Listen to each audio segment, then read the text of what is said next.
Assalamualaikum warahmatullahi wabarakatuh.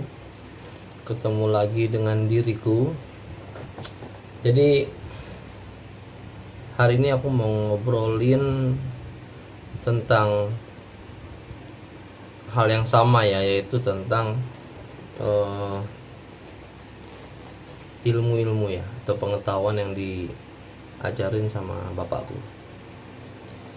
Jadi ada satu hal ya yang menarik juga, karena bapakku tuh orang yang bisa dikatakan ya tidak pernah memuji, nggak pernah.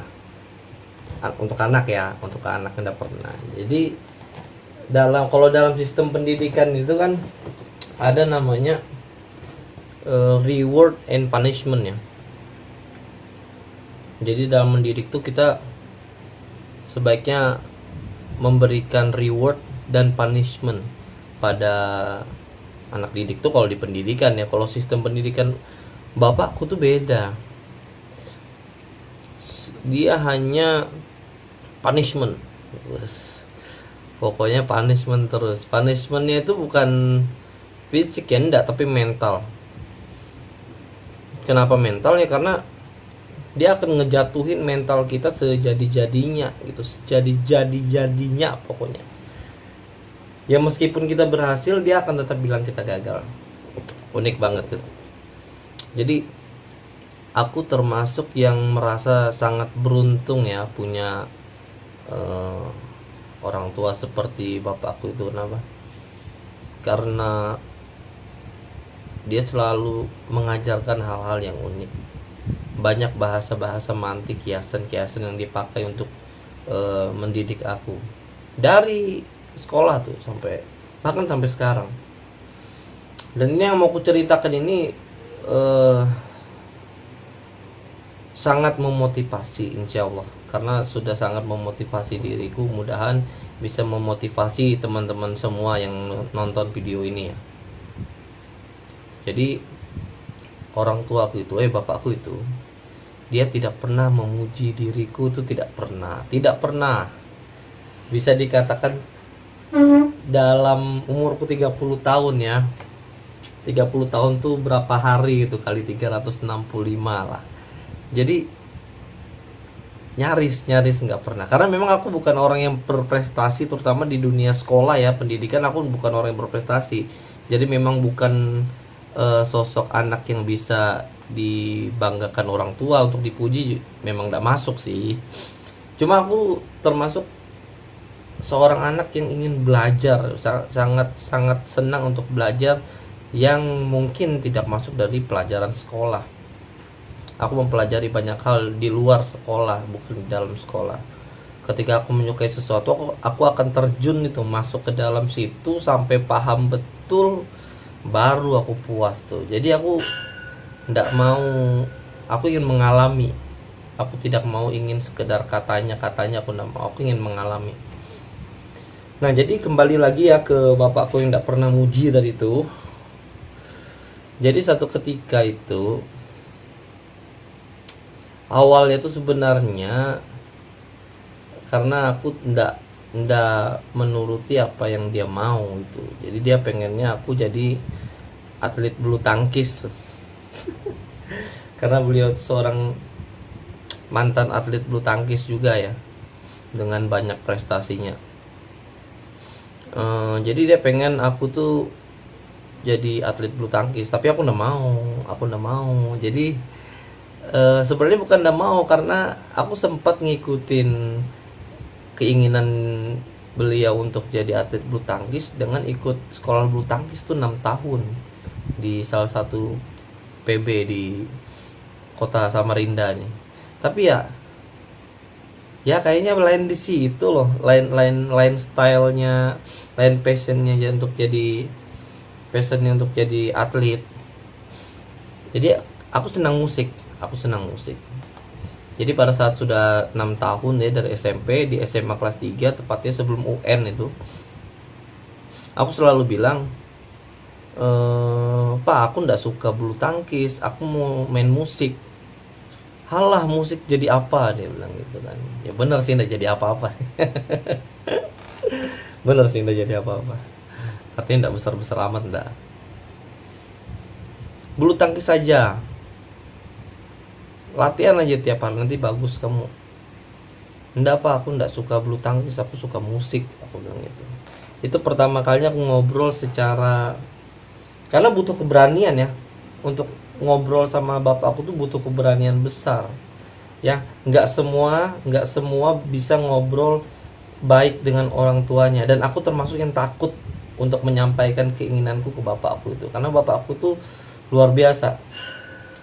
Jadi aku akhirnya memberanikan diri tuh untuk bilang aku nggak suka bulu tangkis. Tapi yang paling mengejutkan dia lantas bilang gini, ya udah terserah kamu mau jadi apa. Wah, itu bagiku adalah suatu penghormatan, karena beliau berani mempercayakan masa depanku untuk diriku sendiri. Serius. Sejak saat itu, jadi aku ya kayak kuliah biaya sendiri, nikah pusing sendiri, gitulah pokoknya. Jadi berjuang sendiri. Sampai aku akhirnya menggeluti dunia musik ya. Sejak kamu ngobrol itu, aku belajar musik itu ndak dikursuskan. Belajar aja, minta ilmu sama teman-teman. Ada yang hebat mainnya, aku datangin, belajarin. Belajar gitar, belajar keyboard, belajar bass, belajar drum. Datangin semua teman-teman yang hebat-hebat main musik. Sampai jarang pulang lah. Sampai akhirnya ikutlah macam misalnya festival band ya, lomba festival band gitu. Tapi ya apa ya, pun menang, dia tidak akan bilang hebatnya anakku nih, wah gitu, tidak akan bilang gitu. Tapi dia akan bilang, alah itu musuhnya lebih bungul daripada kamu, gitu loh. Jadi aku tuh yang gila lah pokoknya. Andai kata kalian ya berada di posisi itu, semoga kuat aja sih ya, karena itu memang tekanan yang luar biasa. Tapi aku selalu membuktikan, besok lomba menang lagi, aku bawa piala lagi. Tetap dia mengucapkan yang sama, nggak ada kebanggaan sama sekali, nggak ada kebanggaan. Sampai akhirnya aku nikah ya, aku pendekin aja ceritanya nih. Sampai akhirnya aku nikah, dan waktu aku nikah tuh kan aku ngontrak ya, nyewa rumah sendiri sama istriku. Jadi aku merasa memang karena aku nih kayaknya bakal jarang pulang. Pengalaman dari ya setiap anak ya, kalau sudah nikah pasti jarang pulang gitu kan, datangnya orang tuanya. Dan aku merasa aku akan jadi salah satunya tuh yang bakal jarang pulang gitu. Maka waktu itu sambil mijetin bahunya tuh ngomong, "Pak, aku ngontrak ya, soalnya aku mau belajar mandiri gitu." "Nggak usah, tinggal sini aja," kata bapak. "Nggak, tinggal sini aja." "Nggak Pak, aku mau ngontrak, aku mau belajar mandiri, aku mau belajar nyusun rumah tangga aku sendiri." Tetap nggak boleh itu, tetap nggak boleh. Bahkan sampai anak dua pun dia masih maunya aku tinggal gabung sama dia. Tapi aku tetap kekeh juga, nggak mau. Bukan sok hebat apa, bukan, aku pengen belajar mandiri gitu loh. Jauh dari bisa memanajemen rumah tangga aku sendiri. Jadi pada saat kepijat itu aku bakal jarang kesini, Pak, enggak apa-apa kah gitu kan. Ya mungkin sekarang setiap hari, besok-besok bakal seminggu sekali, sebulan sekali gitu kan. Terus bapakku tuh bilang, gitulah memang orang tua itu melahirkan dan membesarkan anaknya itu untuk ditinggalkan. Puitis. Tapi serius, itu keluar dari mulut bapak aku. Karena semua momen sama bapak aku itu bagiku berharga ya. Jadi aku insya Allah ya ingat semua apa yang bapakku omongin ke aku, karena semua pengalaman ngobrol sama beliau tuh selalu berkesan. Mau kata aku dimarahin ke apa, aku akan tetap ingat kata-kata itu, akan tetap ku ingat semuanya. Sampai akhirnya dia buka omongan tuh, "Lip, kamu mau tahu nggak kenapa selama ini kamu nggak pernah ku dukung, nggak pernah ku support, kamu nggak pernah kuturuti apa yang kau mau, kamu nggak pernah ku puji, kamu nggak pernah ku banggakan gitu." Nah ini kebetulan kan Penasaran kan aku kan, karena memang aku mengalami itu guys, betul-betul ngalamin itu yang ku bilang di awal itu, betul-betul ku alamin. Nggak ada support, main musik nih nggak ada support, kuliah bahasa Inggris nggak ada support, Allah aja tuh yang bantu. Jadi akhirnya aku tanya, kenapa? Kebetulan aku mau tahu itu Pak, kenapa? Akhirnya bapakku bilang, ingetin ya, ini penting banget kalimat ini, aku akan selalu ingat. Lip,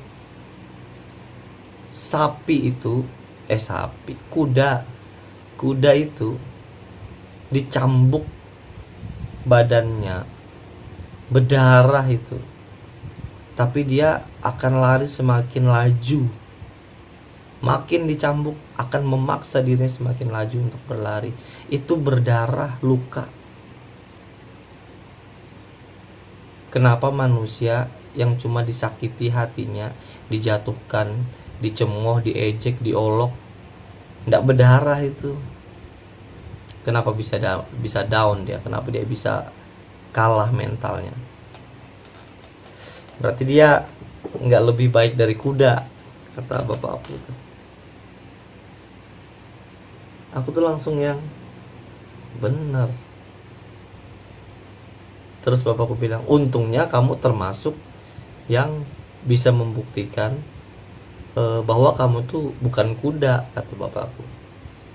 Ya bener sih, tapi semua itu kan juga karena kekuatan yang Allah kasih kan untuk kita. Kekerasan hati apa untuk mencapai apa yang kita mau tuh semuanya dari Allah juga. Jadi aku betul-betul yang